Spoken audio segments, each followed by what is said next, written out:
Been a little while since I did one of these, just a little caveat right here at the beginning before the episode starts. So I realized after I finished recording this entire thing that I had misremembered a little bit of a detail about the last session.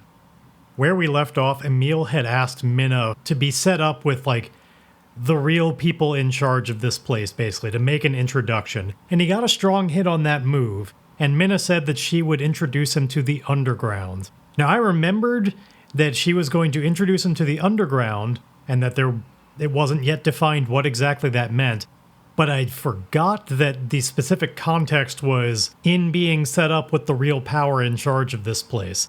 So I went with the underground in a completely different direction, forgetting that context. I'm just going to say now, in order to make that all make sense, that is what Emile asked for. If you listen to last episode, Mina never did specifically say that she would set him up with anybody. She just said, I'm going to introduce you to the underground. And so perhaps Mina doesn't have what he's asking for, but is giving him what she's got. With that little bit of a recontextualizing out of the way, please enjoy the episode.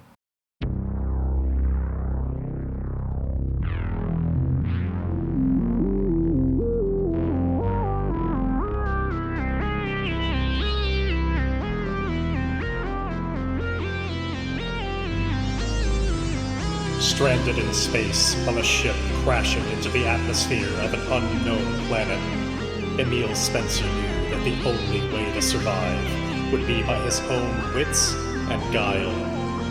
He vowed that somehow he would find and slay the titanic cosmic beast that put him in this predicament, VY572.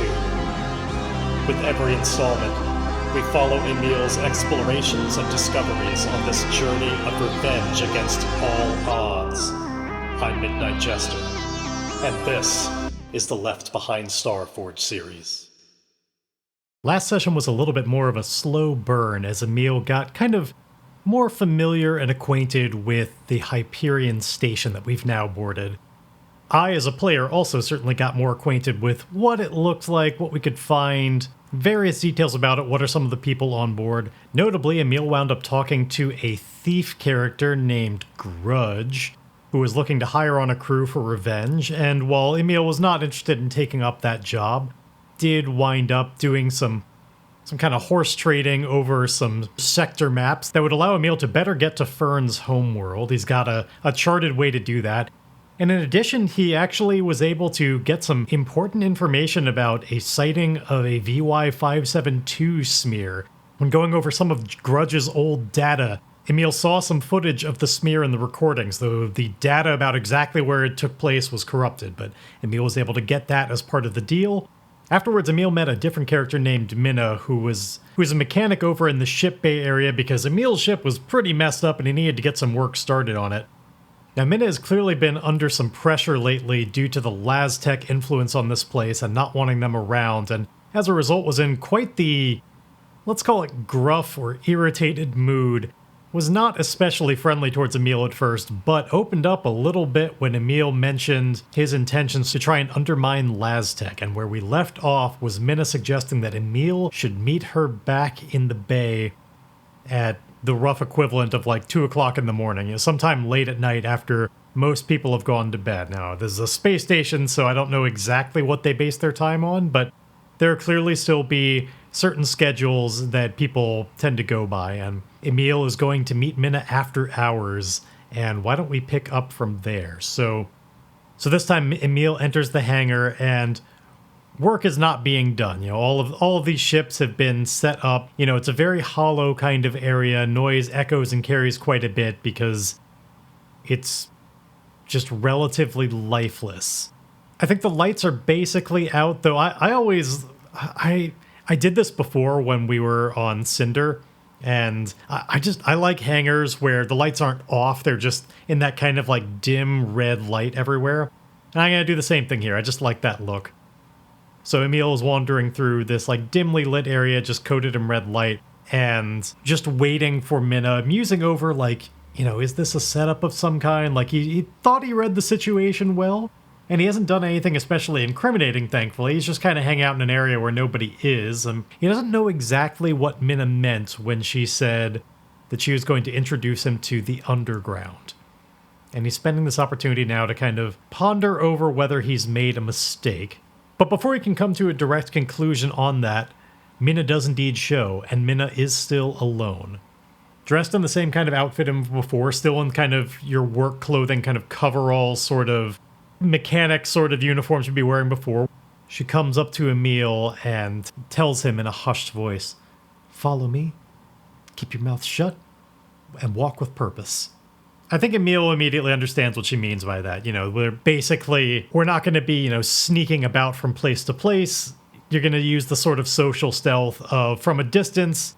You're walking with the confidence of you're in a place where you're supposed to be, so nobody's going to question it. And so the two of them do that, and Mina leads him a little bit back into the bazaar area that we described last time, which I think even at late night is still relatively populated. Certainly by comparison to the hangar. Like, this is not an empty area. It's not nearly as busy as when Emile was last there looking for maps and, like, getting acquainted with the station. But there's still plenty of eyes around that could see what any person in particular does. I think there's still plenty of legitimate commerce going on here, and just people arrive at all kinds of hours and just need different things. Not all the stalls are occupied. Some of them have been packed up and are just, like, empty stalls that don't have any wares in them anymore. Some of them maybe have a little bit more of an official way to lock up, where you have the kind of like pull down grating that's blocking off entry into the stalls. And some of them are just being manned. And I don't especially know what kind of things would be going on in the late night. Like, what are the stalls that are still open? But it also doesn't really matter. Just there are people around of various different species still able to witness things. And I know that Mina is going to be leading Emile to a particular stall, one that would be empty at the time. I don't know what kind of stall this is, though, so I'm going to randomly generate that. Let's do a descriptor and focus to get an idea of, like, what sort of thing would this stall sell? Like, what area is this in? And I roll up prominent and facility. What does that make me think of? I don't think this is describing specifically the stall itself. I don't want to go with just like, oh, it's a very big stall. It's very noteworthy. I do like that idea, but I want to go deeper than that. Not only is this a very, like, I'm imagining this like if you've ever been to a convention and you're on like the expo floor. Some booths just they stand out a lot more. They draw the eye in, they take up a bigger floor space, and they just use verticality more. You can see them from a distance better, and I'm getting that feeling with this stall that they're going to. But I also want to take from prominent facility what sort of thing, like, why would you go to this booth? What would you find here? And facility is making me think of things like features that you would need for kind of a different building. Your kind of nuts and bolts. This is kind of a business to business sort of operation. And where my mind went first on that is maybe security equipment, kind of like surveillance sort of equipment. Let's just go with that. Like, this is a stall. This is a stall that sells various kinds of like security implements and stuff.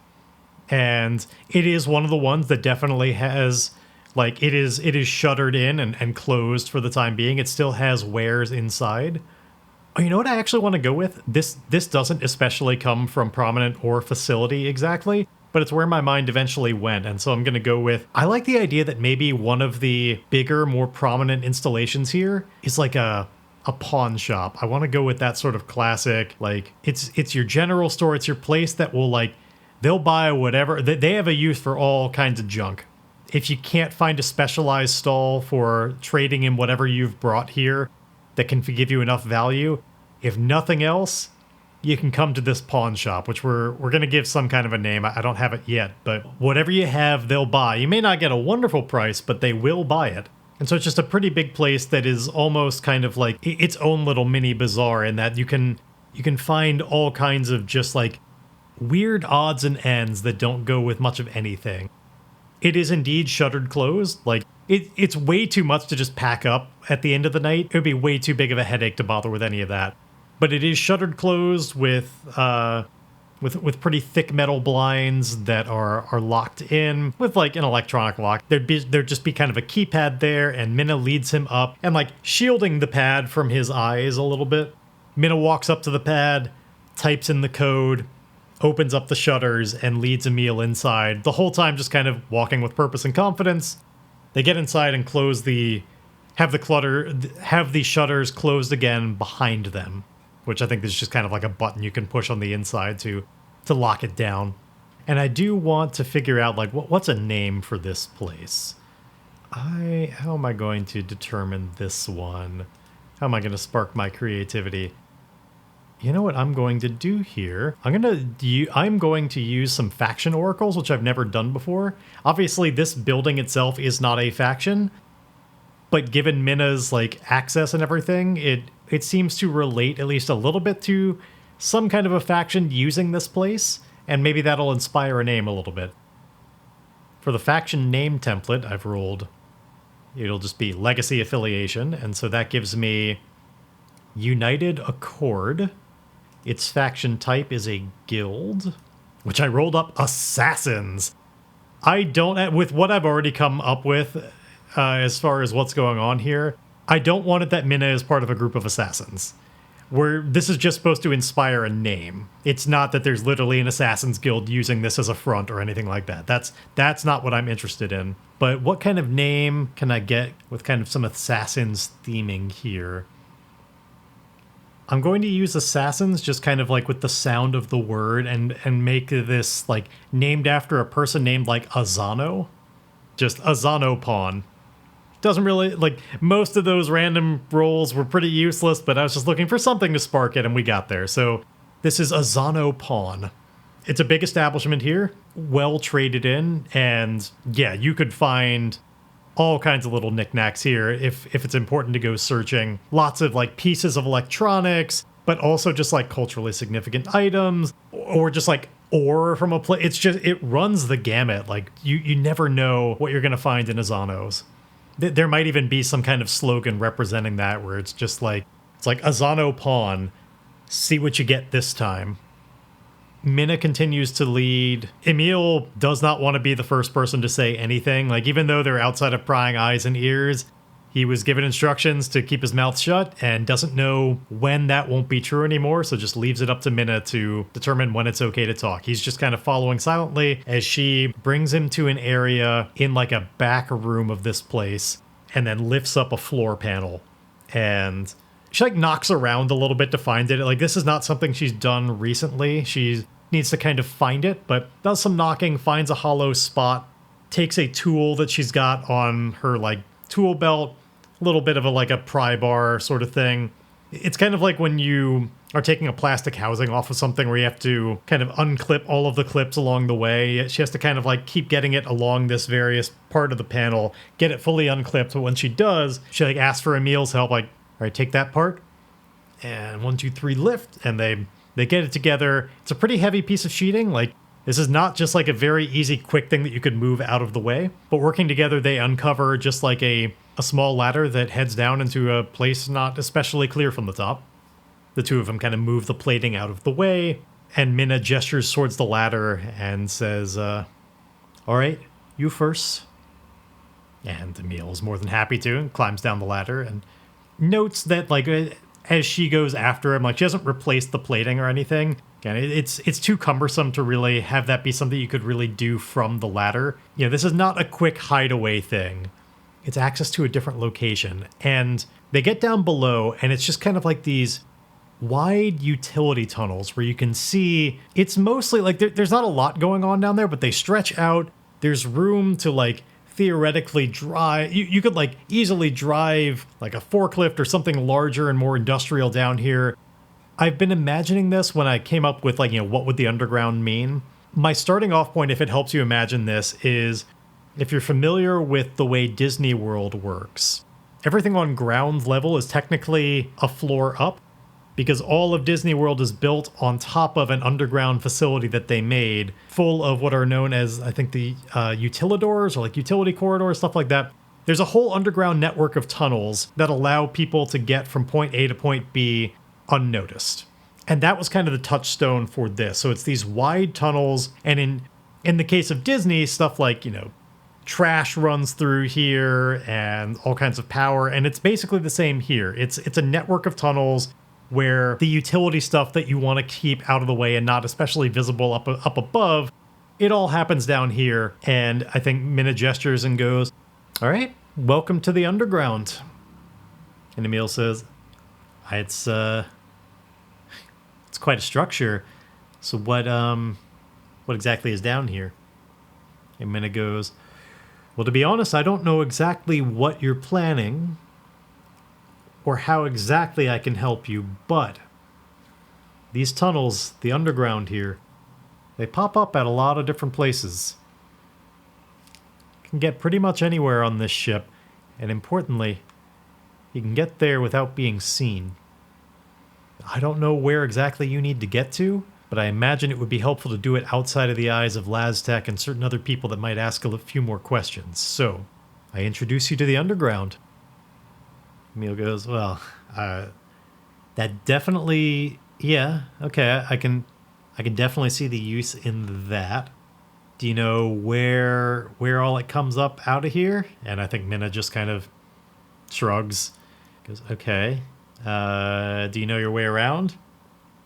I think Mina still just sort of shrugs, and in that same sort of she's still not exactly in a great helpful mood.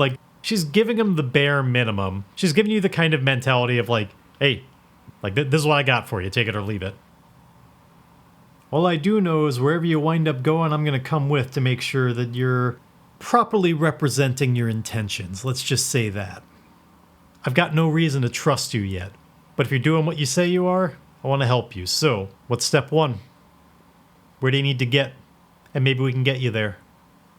And Emile has to think about that for a moment and goes, "Well, step one, if I'm being honest here, is this is nice. The ability to get from place to place unseen, I definitely see the value in that. However, it's not going to be of any use if we don't know where it leads and how to get there efficiently. So we got to map this place somehow. And I think I got an idea how." And so Emile his eyes turn to, there's these, thick bundles of wires just running along the ceiling of these corridors through various conduits and channels and stuff and splitting off. And he points to him and says, that's like a circulatory system for a place like this. We see where power is getting used. Can use that to kind of generate a sort of map. It'll be rudimentary, sure, but it's a lot better than nothing. We can certainly see where it lets out with certain blank spots. There must be access points. Obviously, this is no good if we can only pop in and out in the pawn shop.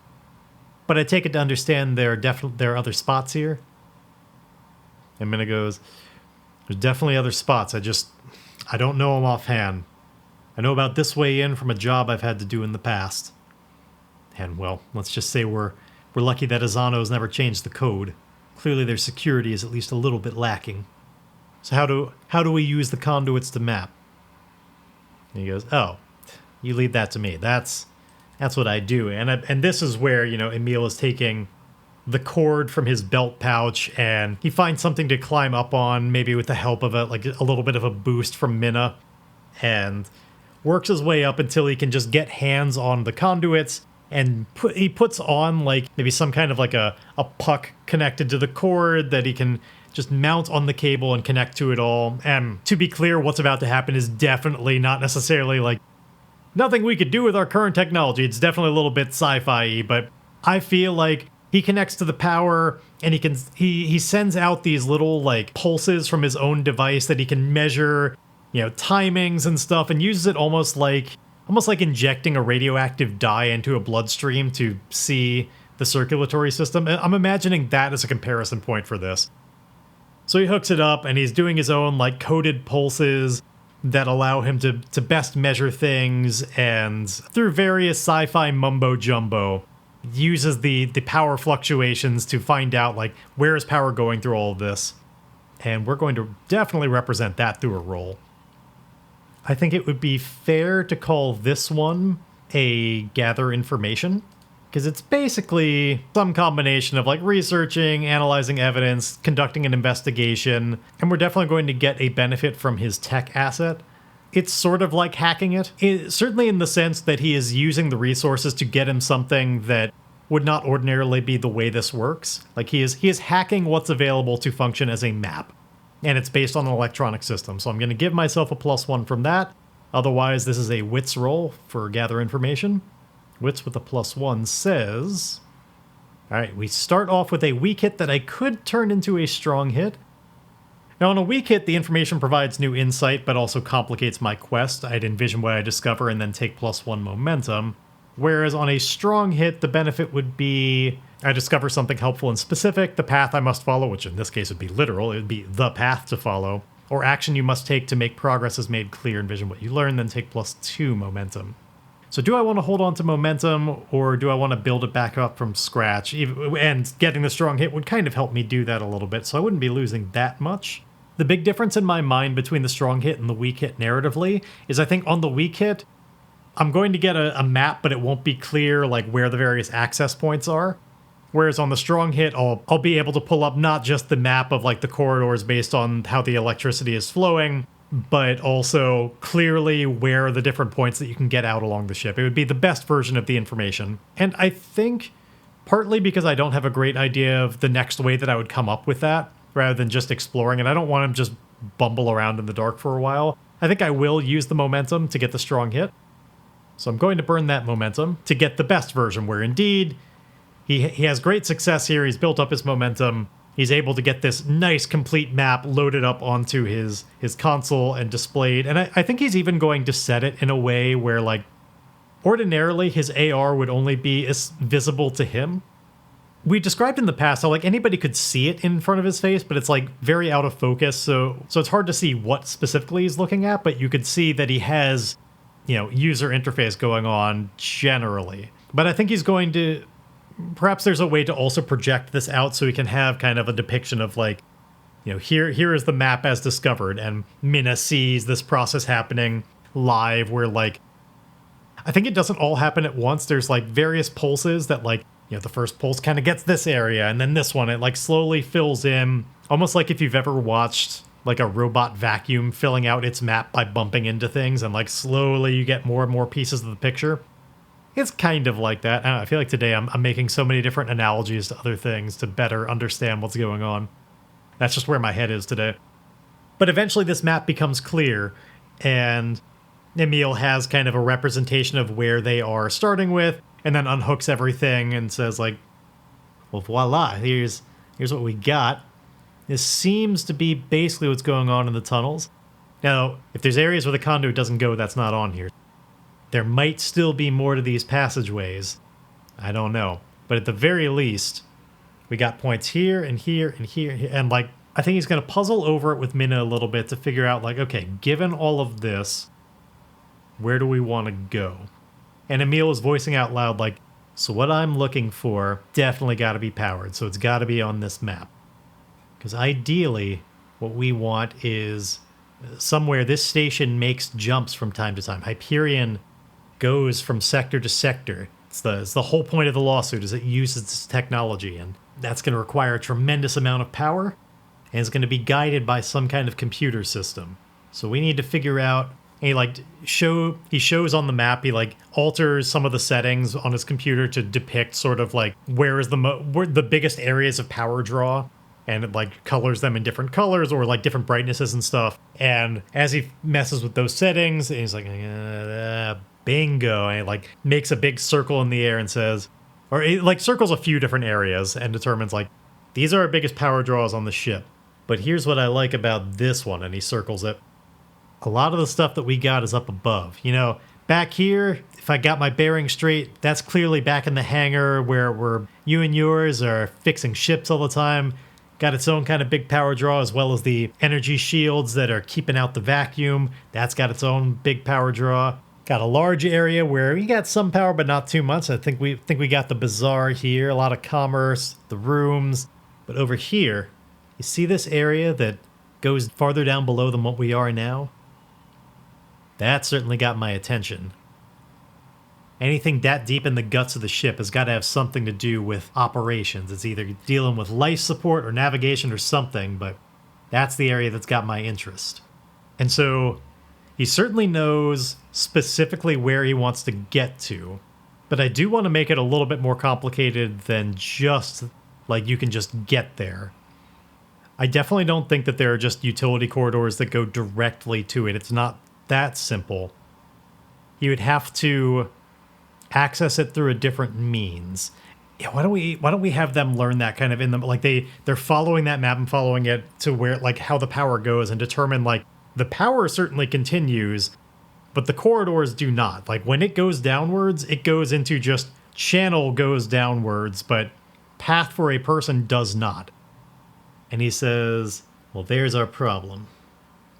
Whatever's down there seems to be pretty sealed off. It's still, by all accounts, it's still running. We're not supposed to be able to get to it, at least not through here. But there's got to be some way. For my own purposes, I'm at a bit of a loss of like, what would be a cool, interesting, complicated way to have to get there. I'm going to roll an action and theme to see if that helps inspire me of like what type of thing is necessary in order to access this area. And we get escalate and faction. So what that makes me think of is actually, so escalate, there's a way down there and you can tell it on the map, but you can't get, like in order to go down, you have to go up first, where there's like a direct elevator shaft that goes like from somewhere on the very top of the ship to somewhere on the very bottom. It does not stop in between. It's just kind of direct access down below, and it's like the only way down. There's an elevator, and the faction part of that makes me think that this is controlled by certain particular people on this ship. And now let's indeed use some faction generation to get an idea of specifically like who are these people around here. Faction name template gave me legacy identity. This time we have Universal Watchers is the name of this faction. Oh, that's pretty cool. I kind of like the idea that given that this is a station that travels around the galaxy from place to place, like they're definitely seeing all sorts of different spots. And so I could see why a group called that might have a little bit more of the control over where this station goes. Now, I haven't yet determined, like, this is not anything Emile yet knows. We're going to figure out how to tie that all in a moment. But I want to know out of character a little bit more about, like, who has access to that. Because maybe Mina could fill him in on that a little bit. Like, she wouldn't necessarily know all of the connections, but she might know the ship a little bit better. We'll find out. As far as faction type for Universal Watchers, industry. I'm going to roll a faction project to get a better idea of like what specifically is going on with them. And this might even be public knowledge, depending on what it is. Research and innovation. And for a quirk for them, they apparently banish the disloyal. A lot of details that won't necessarily come out, but that's okay. What is their influence? Isolated. Makes sense. Their influence doesn't really extend beyond this ship. So they're researching an innovation. They're an industry sort of faction. What might they be researching to get a better idea of what sort of industry they're in? I don't want it to be anything related to navigation or jump technology because I feel like I don't want them to kind of solve their own problem on this. Emile is going to be solving that problem, so I want it to be unrelated.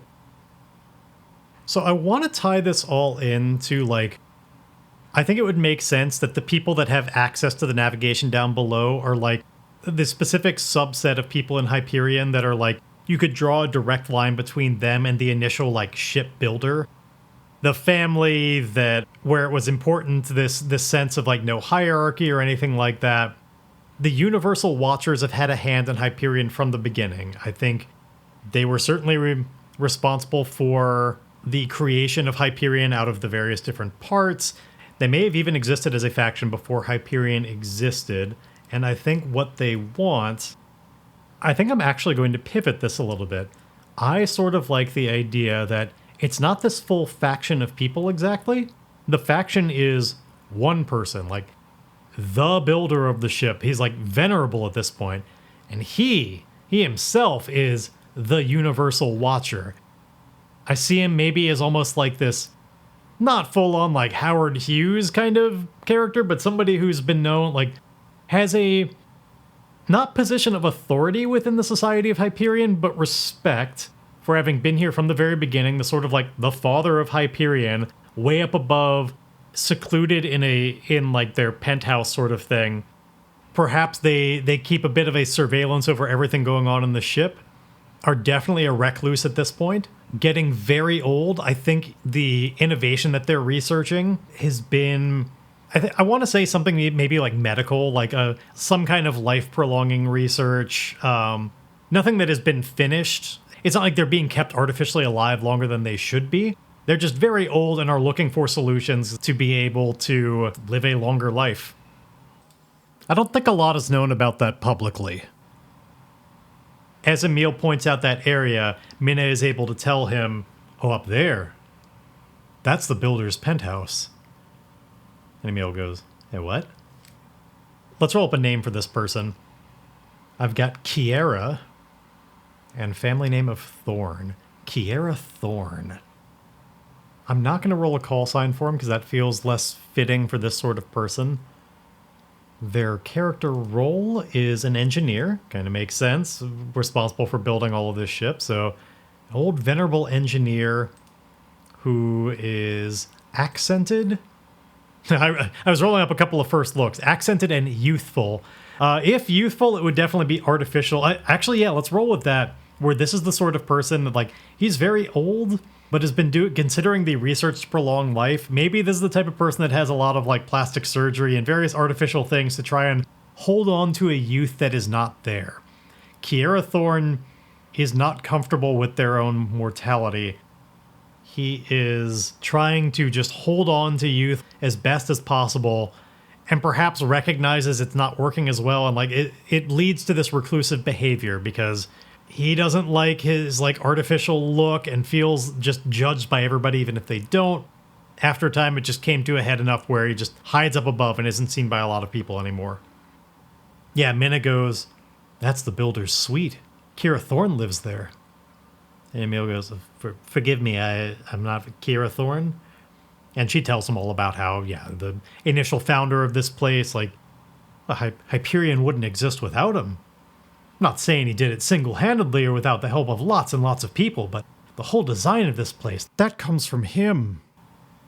Kiera Thorn has been here since the beginning. And Emile asks, like, okay, reasonable person? It looks like the only access we can get is by going up to the penthouse. And Mina says, well, that's definitely not just available to anyone. Thorn entertains a very, very select audience. I don't even know anybody who's been up there at this point. Certainly haven't seen him out and about. Emile goes, okay, well, I'm not looking necessarily just sneak in, but how do you think Mr. Thorn, is that appropriate? And Mina, I think, just goes, either that or the builder, sure. Okay, how would the builder take to this whole Laztec situation? Do you think that do you think the builder is okay with this all? Do you think the builder even knows if they're so secluded? I think Mina says to him, I could not presume to know that man. And I think it's clear that she's got a lot of fondness and like respect for what he accomplished, just because like Hyperion was a huge project. I think we can see pieces of how Mina aspires to have that sort of a legacy, to have repaired and made a ship of this kind of majesty in her eye. And so we see a lot of that coming out. I could not presume to guess how a man like that would feel about anything, but I do know he doesn't entertain a lot of visitors. The types of people he sees, well, I don't know them. I'm out of my depth here. And I think Emile says in response, well, then I gotta tell you, if we want anything to change here, by all accounts of what I'm seeing here, I'm gonna have to go through his penthouse, get access to that elevator, and head down. So I'm either gonna need an audience or just some way to sneak up there. So here's what I think Mina explains about like how you would ordinarily get up to that penthouse. That great long elevator, I think, isn't the only one. I think that one's like a secret elevator that just has the two spots. There's kind of the penthouse stop and the down below to whatever's down there stop. There's another elevator on that floor that does kind of run through the center of the ship and stop at various places, but it's the type of one where you can't just like call up and go all the way to the top floor. The people who go up there on that elevator, you board the elevator and then you are called up. Like you have an appointment that's arranged. She doesn't know the circumstances in which that happens because it's outside of her world. She does not know anybody who's ever gone up there. She certainly hasn't. She doesn't know how it works, but she knows there are people that have boarded the elevator and been called up, but that there's not even a button on the inside to get there. You can get down from there, you can't go up to there. And the understanding is that if Kiera Thorn wants to see you, he's watching and knows that you have boarded the elevator, and at that time will summon you if this is an expected call.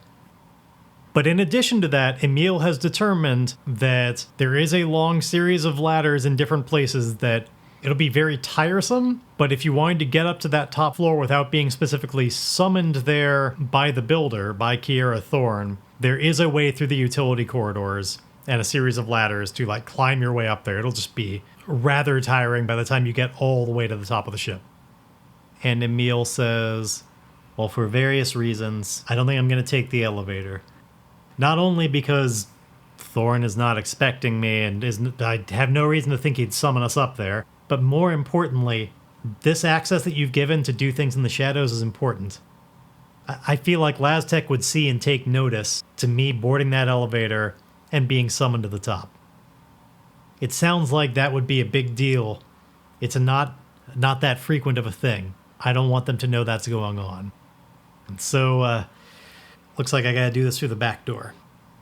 And so Emile does, and I don't think there are any real roles involved here. It's not like this is a labyrinth or a dungeon to get through. It's just time-consuming. And it's just time-consuming and tiresome, and just gives you the ability to get places without being noticed. And so Emile and Mina, they climb their way up these ladders. It takes a while, but eventually they get to kind of a similar place where there is a panel that can be raised. It's like, it gets concealed within the floor in the same sort of way. It's this metal panel that you like pop these various clips that are more visible from the inside and lift it up and move it out of the way. And you come up on this sort of like foyer area that's more prone to receiving guests and company. Everything is well appointed and looks very nice and probably has views out into space. Not like the entirety of the walls and ceiling are glass, but like there are certainly windows and stuff. There's a seating area. There is, I envision indeed like a full-on, there's a nice looking kind of central fountain here. Let's go with like isn't running right now. Like the fountain is off. I think there are various details around this space that kind of give the suggestion that like it hasn't been used in a little while. It's not like dirty or dingy or anything like that. It would be more on the level of just more like dusty, and like just even Thorn himself hasn't been in this part of the penthouse in a while. And certainly there's not like there's not like a staff keeping it up or anything. In fact, given that I had initially rolled the faction quirk of banishes the disloyal, I kind of like the idea that maybe there used to be more of a staff up here, and over time Thorn got rid of more of them and more of them until we're at the point where it's just Thorn here now. Nobody else helps take care of the penthouse. He got rid of them all over time. Perhaps out of a paranoia, perhaps out of more just self-consciousness, we don't know. But I think, given that he is the universal watcher, as soon as Emile and Mina raise up the panel and get out of there, a screen on like a flex coil that like just like comes down from the ceiling, gets right up in their face, and it's got a spot where ordinarily you would see, it's just like a video screen, like you'd see the person on the other end of the call, but I think Thorn now has a filter on the footage where it's specifically just distorted so you can't actually see it anymore. It's broadcasting his face, like it is a live feed. You can see sort of like a bit of the like very broad mannerisms of like the movement of his body, but it's too blurry and weird to really get like facial expressions or see anything about certainly the details of his face. It's almost like you're talking to a silhouette. So Thorn says via this screen, "Excuse me. I do not believe that is the typical entrance to this level. Nor is this the hour in which I'd be receiving any manner of visitor. And so I implore you to turn right back around, close the panel up behind you, and await a proper invitation." And Emile continues climbing out of the hole. Mina is behind him, I think, trying to stay more concealed down there, embarrassed. But Emile says, "Sir, I've been led to believe that you are the builder, Mr. Kiera Thorn?" "You are correct in this matter and no others, for this is not the way that I choose to take on audience. Nor is it the way that I prefer to be awoken at this hour." I believe that these are atypical circumstances brought about by the intrusion of Laztec to your ship, sir, and that to go through the proper channels would be to invite their inquiry into exactly what's going on. I can't imagine that somebody who built such a wonder intended it to fall into corporate hands. That does not seem to align with anything I know about the philosophy of this place and the lack of a hierarchy that I and anybody that I've ever known to speak of Hyperion associate with it. I am simply here to try and help you keep this ship out of Laztec hands. Now, is that a conversation that you'd be willing to have with me? I'm actually going to do this as an oracle. I've got an idea for a compel roll that'll come later. Like, the compel I want to save for when Emile is specifically trying to get access to, like, the elevator. This is more just, I want to know the facts of, is he, like, where does he fall on Laztec? We don't know.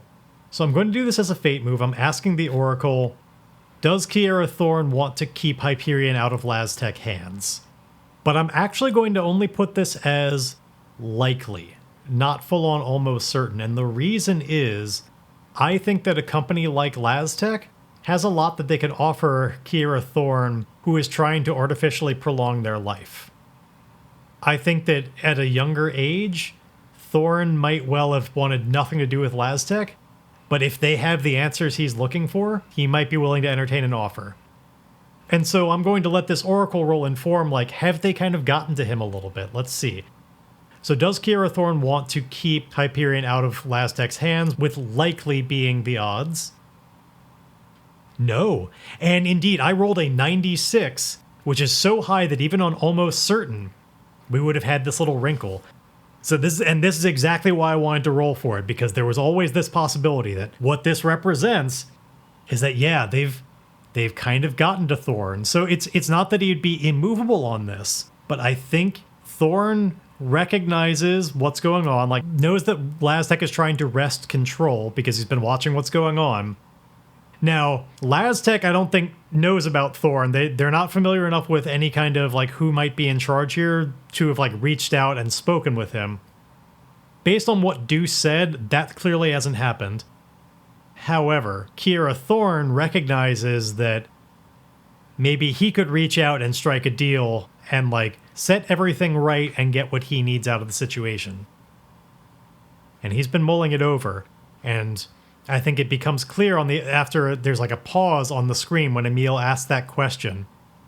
And Thorn goes, "I don't think it's quite as cut and dry as you represent. You are young and idealistic, and I respect this nature about you. However, you represent this as being such a dire situation, almost a good versus evil. And my young lad, I will not follow you this far down that line of reasoning. They are a company looking after their own interests, and Hyperion is certainly a ship that will look after their own best interests." And Emile, I think, reads from that like gets that little bit of a sense there that like Thorn would be amenable to a deal. And so Emile does have a decision to make here. He certainly doesn't need to screw Laztec over.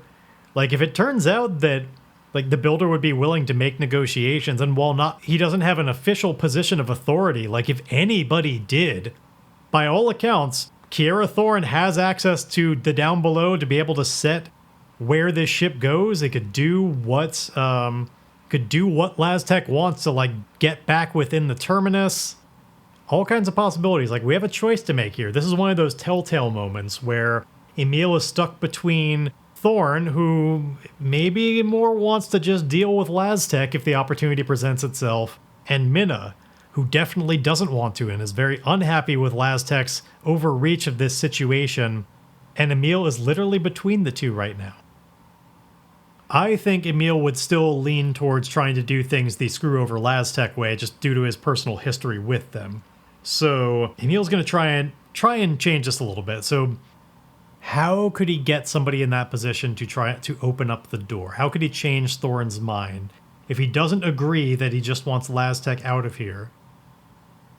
In order to help kind of propel this forward, let's have Kiera Thorn be more specific about what his perspective on this, just so Emile has something to work with. So Kiera continues and says, on the contrary to your perspective, a company as big as Laztec could provide great opportunity for Hyperion. They have a great many resources that could be brought to the ship and the people on it. Certainly a lot of power and influence, and a place that large can get a lot of things done for a lot of people, and I would be a liar if I were to say that they could not help me. And Emile says back, Sir, I don't mean any disrespect when I say this, but dealing with Laztec would be a very short-sighted and foolish thing to be considering. And I think at this moment, Mina, like, climbs the rest of the way out of the hole. Like, she can't take that kind of disrespect towards Thorn, and like climbs the rest of the way out of the hole, and like is even like trying to hush up Emile, like physically, like covering up his mouth and everything, like holding him. So like, I can't believe you said. I'm so sorry, Mr. Thorn. We'll be out of here immediately. And who are you now?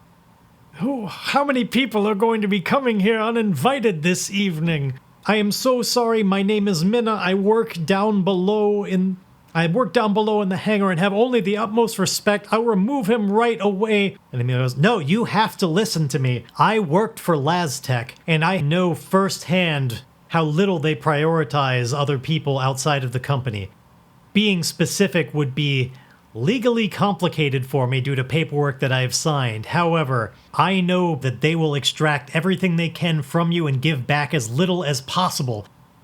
Now, due to my relationship with Laztec and the legal documents that I've signed, I don't want to say anything into a live microphone, but I would happily tell you in person, don't get into bed with them without knowing the whole story. I implore you, open the door, and I can tell you what's really going down with Laztec. Face to face. And let's make a compel roll. This is definitely a heart roll where he's not lying, he's not threatening or anything like that. He's just trying to compel with heart. No adds to this. We just get... Okay, we get a weak hit. I got a nice high roll, but there was also a 10. So on a weak hit, they'll do what you want or agree to your conditions, but their agreement comes with a demand or complication, envision their counteroffer, and take +1 momentum. So my momentum goes up to 5.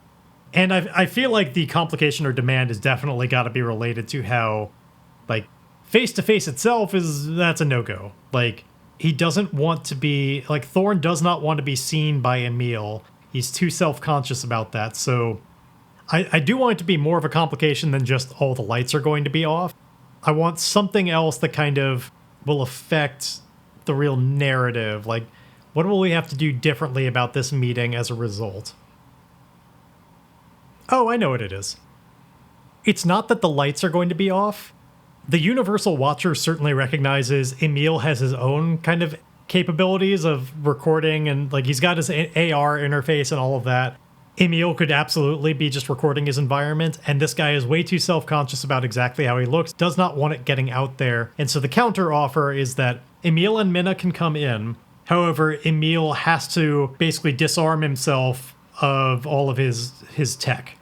Emile has to disarm himself of his computer, his AR implements, like any of that core stuff he has to leave behind in this foyer because he doesn't trust that he won't be recorded. So I think let's do that in character a bit. So Kiera Thorn says, very well. If this is a conversation to be had, then so be it. I will entertain your audience. However, this screen that I speak to you on is hardly the only recording implement that is available right now. You have others on your person. And much as you don't want what you're saying to be recorded, I also do not want myself to be recorded. Leave it all behind. And when you have done it to my liking, I will open the door. I want to take a moment here for Emile to do a classic for Emile Spencer, secure an advantage based on the wits of, like, getting a read on this person and what's important. I want to see, can Emile get some momentum based on understanding that, like, it is very important to Thorn to not be seen? Like, can he determine that that is a real sticking point? Because you could use that to put the screws on somebody. So I'm going to do a secure an advantage with wits here to see, does Emile pick up on that? Because he is always trying to determine, like, how do I get a leg up in the conversation? What is something I can socially use to manipulate you a little bit? It's not like the best quality of a person to have, but it certainly allowed him to survive. So with that, I have a miss with a match, but if I burn momentum, I can get a strong hit with a match. And once again, I can't say no to that kind of deal. Take a critical fail to a critical success? Yes, please. So I burn my momentum, turn it into a strong hit and succeed, so I get 2 momentum back. So it's, especially in this case, I barely even lost any momentum at the result of that. I'll also get +1 on my next move, as Emile definitely clocks this. And moreover, I think the match is going to represent that Emile is going to be able to secure an advantage by somehow sneaking something in.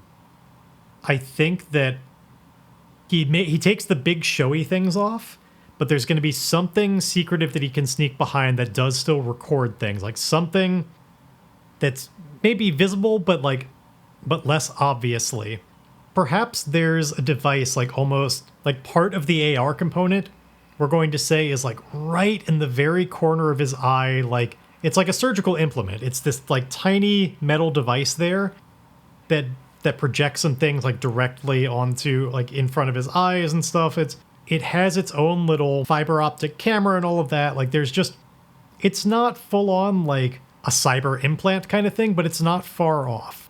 It's very subtle, and it would honestly be like kind of a pain in the ass to disconnect. It's got like its own limited memory on it. It's not full on connected to the rest of his computer system. He'll still be hindered in, like, he won't have the full AR capability to like put a display in front of himself that has all kinds of, you know, computations and stuff that we've made use of in the past. But what he is able to sneak in is still the ability to record, you know, I say a small amount of data, but on the grand scheme of how much space video would take up, like, you can record a lot of video, you just can't do other computations with this in the way that his full computer would do. And at the resolution of the camera that he's talking to, it is not obvious that he has it. Emile recognizes that it's not been noticed as he's like taking off his various implements. He does not say anything about it. And so Kiera Thorn sees him take off all the rest of the implements. Nobody else in the room recognizes that he has it, and Thorn says, "Very well. Come, let us have this important conversation. Tell me the details I need to know." And there's a set of big metal double doors that open and lead into kind of more of the living area of this penthouse. Thorn is not immediately right there. He is elsewhere in there. Emile and Mina head in beyond these doors, which then close behind them. And as for what happens in this conversation with the three of them, well, that's going to be a question for next time. There are 2 things you're never going to hear on this show. One of them is an ad, and the second is me asking you for donations or money. This is something I do for myself. My main job pays me plenty well. You're never going to hear me ask you for money. However, what I will ask you for in this moment is to help me spread this show to some other people. You probably like it if you're listening to this one, maybe even like me.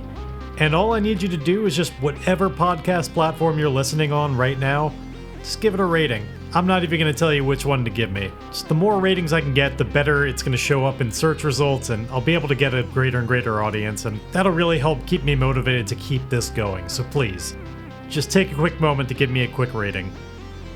And with the begging part done, I've got the prompts for you. Now this time I'm going to change it up a little bit. Usually With the prompts, I'm asking for some kind of just like abstract concept, something completely unrelated to the game. This time, I decided I want to outsource the job of filling in some of the details of this game to you guys, see what your ideas are. The character of Kiera Thorn came up towards the end of this session, and we determined that he was doing some kind of research into an anti-aging method. Something that he was doing to be able to reverse his own aging. And I want to see if you have any ideas of what that might look like. What is his scheme that he is looking to do, inspired by the words stolen and blockade? Can you take the prompts stolen, blockade, and use those to let me know a little bit more about how Kiera Thorn's anti-aging is supposed to work? Or just any more details in that area. Let me know what you think and send your ideas on to starforgedpod@gmail.com. As always, if I like the answers enough, I'm certainly going to incorporate them into the show. And you know, it's funny, I've displayed various of these in the past on here. People have given me their responses, but technically every single response I've gotten has come through a different channel than the email starforgedpod@gmail.com. So if you happen to be the first person to actually email that email address rather than notify me some other way, I don't know, there's got to be some kind of special prize to that. Okay, how about this? If you are the first person to actually email a response to that email that I set up, I will totally name a character after you. I will totally insert a character in this game for you, named whatever you'd like within certain reasonable parameters. I'll try to give them whatever kind of characterization you want, again, within certain reasonable restrictions. We can totally have a side conversation about it and try and work a character in by your own design. That goes to whoever first actually emails me one of these to the actual email, starforgedpod@gmail.com.